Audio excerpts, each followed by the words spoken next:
Hello, ericgimbal.com, and today I'm going to give you my 5 tips or advice for photography or videography for February 2019. Let's start.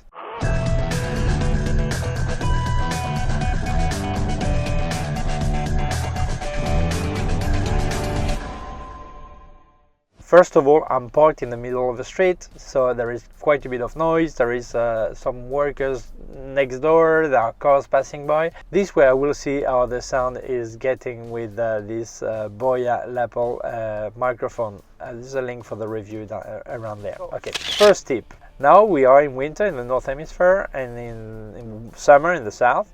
Well, soon autumn and spring, but many people are going skiing and they tell me, well, the snow is getting grey, not white, or they are in a sandy white, a white sandy beach, and it comes out more grey and not really white, so they don't know what's going on. Well, the thing is really simple.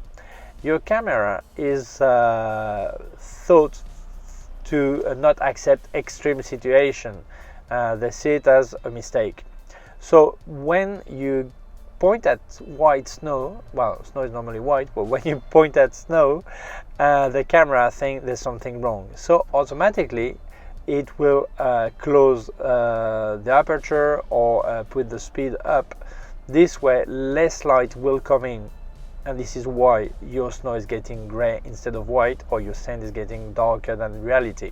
So the solution is, if you work in automatic, there is a compensation button, so you must turn it to make sure you get 1 to 2 stops of extra light, so it gets the right exposure and you get your snow white. If you're working in manual and you have this small bar that traveling in your viewfinder, make sure you have 1 or 2 stops. I mean, the higher bars, normally they are smaller, shorter bars, that a third, and higher one that is a full stop. Okay, so make sure you overexpose by 1 to 2 stops and you get white snow or sand. Okay, so that's very easy, but this is the reason why. So if you leave it in automatic, or if you leave if you work in manual and you leave the small bar in the center, it will always be underexposed because your camera is thinking there's something wrong, so automatically it makes a darker picture.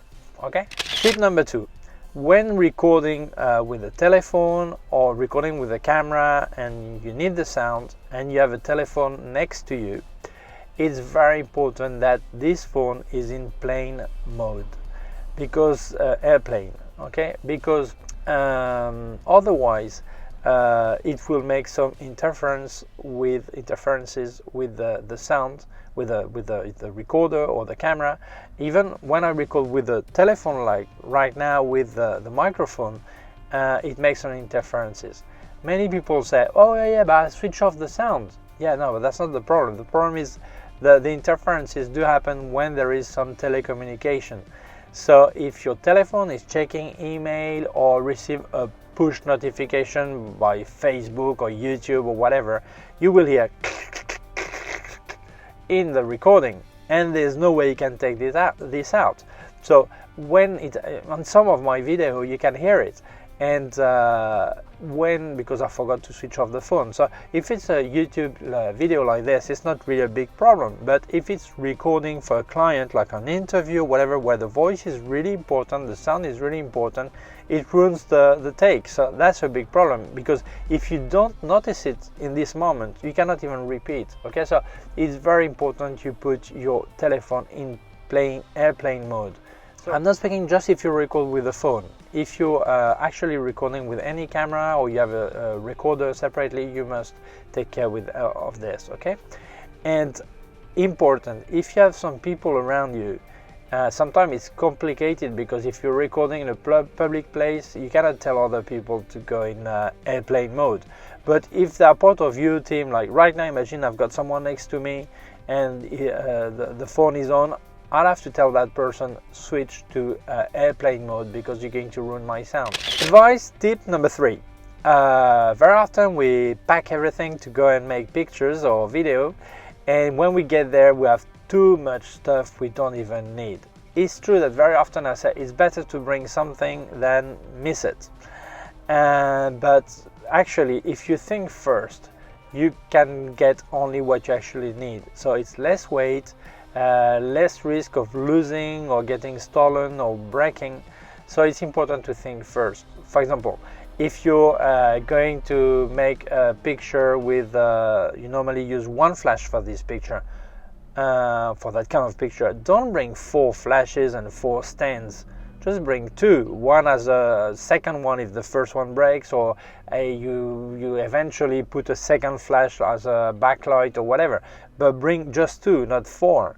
If you're going to make a street photography that are close photography, and you don't need your 500mm. Normally you bring a wide angle and that's it, and you want to go light. And when you travel also, there are things you bring along that they just you don't need. So think first before packing and just bring what you actually need. Advice number 4.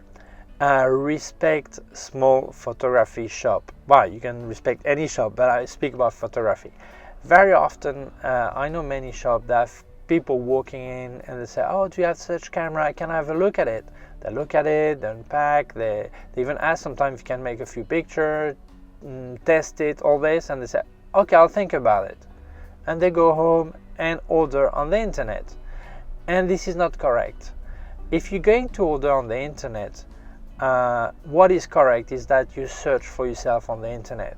Facebook, YouTube, the maker of the camera, of the material, the gear, read the information, ask there. But don't go into a shop just to check this and then buy somewhere else, because you forget that people do that, forget that this small shop, they have little margin, and very often makers don't even give them demo gear. It means that if I open the box for you, I show you the material, and you don't buy, it's not sealed anymore.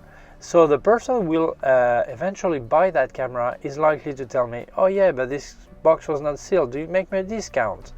And margin for end retailer are really small, very often from 5 to 10%. So if he makes you a discount, then he doesn't make any money. The only money he may make if you buy a memory card or an extra battery or bag or tripod, then he will maybe get some extra money. But otherwise, on this camera, they will not earn anything. So if price is very important to you, when you walk into the shop, ask the price first. If you know the price is not going to be right anyway, then don't even unpack anything. And second, it's logical that the price is higher in a small shop. If you think like Amazon, maybe one kind of a camera, just one model, maybe sells 10,000 a week or a month, but this small shop maybe sells 1, 2, 3, 4, maybe 10 of that camera. So it's impossible they have the same price because their buying cost is not the same. So obviously that's cost. And also when you order from Amazon, maybe it's a robot that is going to get your package and bring it to the area where it's being sent. But in the shop you have an employee or 2 or 3 or whatever, and they need to get paid for that. So that extra price, this extra in price, is being compensated by the information that person is giving you. Advice, tips, they help you. Many are really serious and they do help you buying exactly what is right for you. Others no, obviously, but if you think this shop is serious or this, then what's logical and ethical is that if they give you all the information and you eventually buy the camera or the gear or whatever, buy it from this shop because they've helped you. Tip number 5. This is probably the hardest tip for me to apply. When you're recording with a camera or a telephone, you see the screen. If you look at the screen like I do right now, you see that I'm not looking at you. If I look at the camera, as you can see, I am looking at you.